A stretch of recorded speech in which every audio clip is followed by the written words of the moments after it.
네, 여러분 안녕하세요. 뉴스들입니다. 국민의힘 나경원이 결국 윤석열과 김건희의 벽을 넘지 못하고 당대표 불출마 선언을 했습니다. 많이 쫄렸을 것입니다. 나경원은 기자회견을 통해서 우리 당의 분열과 혼란에 대한 국민적 우려를 막고 화합과 단결로 돌아올 수 있다면 저는 용감하게 내려놓겠다라고 말을 했습니다.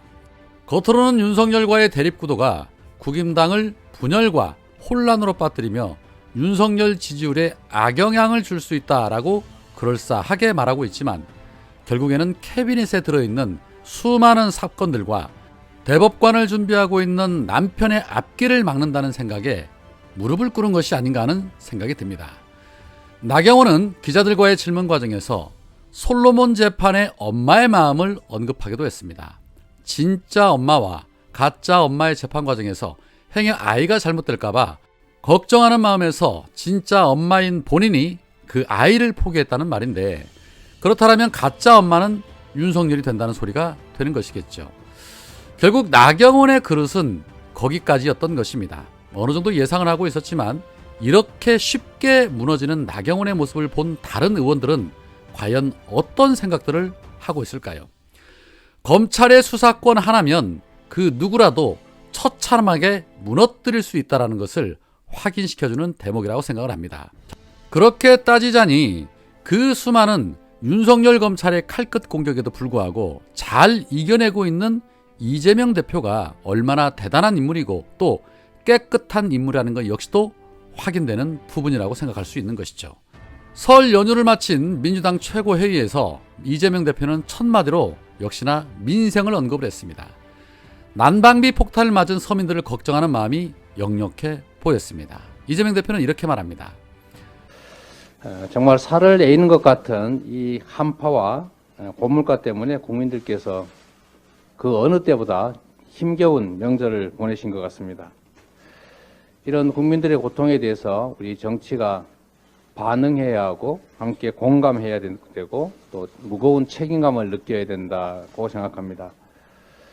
국가가 대체 왜 있는 것이냐, 정부는 왜 있는가라고 하는 우리 국민들의 주권자의 물음에 답할 때라고 생각합니다.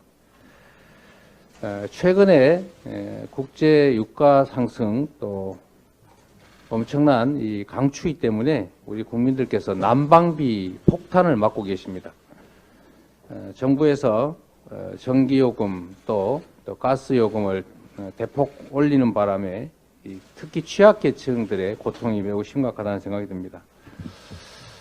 저희 집에도 가스 요금이 나왔는데 또 난방비가 나왔는데 갑자기 너무 많이 올라서 깜짝 놀라서 이게 뭐 잘못 계산된 건가 이런 생각을 할 정도였습니다.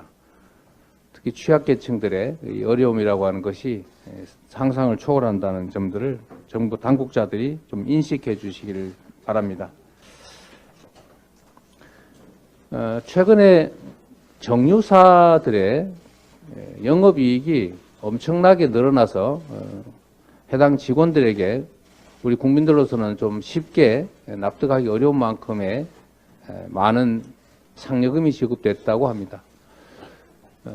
회사 내에 영업이익이 늘어나서 우리 관련 직원들에게 많은 보수를 지급하는 거야 권장을 바이긴 한데, 그러나 그 이전에 우리 과도한 정유사들의 에너지 기업들의 이런 영업이익 부분은 유럽이나 이런 지역들에서 채택하는 것처럼 횡재세까지는 안 되더라도 현행 있는 제도라도 활용해서 부담금을 일부라도 부담하고 또 그걸 통해서 우리 국민들이 에너지 가격 상승으로 입는 고통들을 조금이나마 상쇄해 줬으면 좋겠습니다. 그리고 차제에 다른 나라들이 다 이미 만들어 시행하고 있는 횡재세도 제도적으로 확실하게 도입하는 것을 검토해 볼 필요가 있겠다는 생각이 듭니다. 네, 이재명 대표가 말한 것처럼 서민들은 이 추운 겨울에 고물가, 고금리, 고유가로 인해서 고통을 받고 있는데, 자, 그렇다면 정유사들은 얼마나 많은 수익을 냈는지 한번 봤습니다.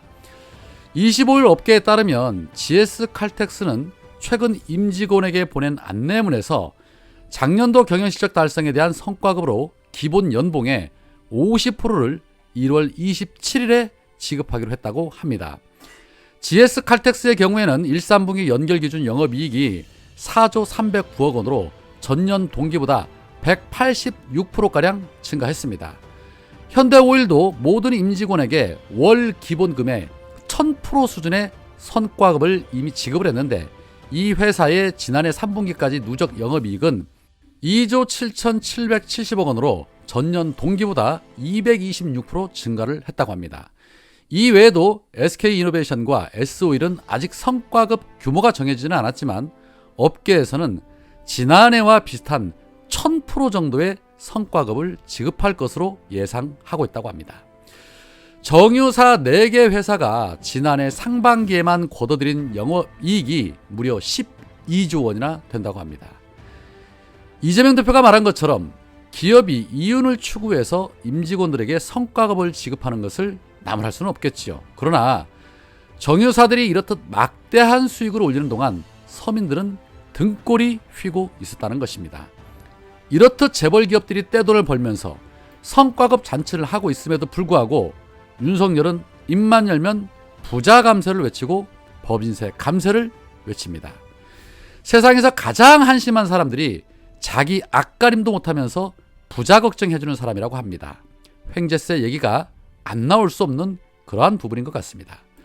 자, 또한 이재명 대표가 30조 원 정도의 추경을 통해서 민생을 챙겨야 한다고 연일 주장을 하고 있자 국임당은 난방비 폭탄 해법으로 추경을 주장하는 것은 이재명 대표에 대한 방탄용이자 동정심을 끌어내기 위함이 아닌가 하는 의심을 지울 수 없다라고 주장을 하고 있습니다. 국민이야 어떻게 되든 말든 기승전 이재명 방탄을 언급하는 후한무치한 자들이 아닐 수가 없지요. 심판해야 할 것입니다. 자, 한편 천원당원 발언으로 지지자들의 문매를 맡고 있는 김종민 의원에 대한 징계 청원에 대해서 현재 청원 인수가 15,000명을 넘었습니다. 아직도 35,000명 정도가 부족합니다. 논란이 일자 김종민 의원은 자신의 SNS를 통해서 제 주장의 취지는 당원들의 참여 기회를 늘리고 권리를 확대하자는 것이었다면서 정치인에게 동원되는 구조를 바꿔야 한다는 이런 주장이었다라고 입을 털었습니다. 그런데 이게 말이 안 되는 해명이죠.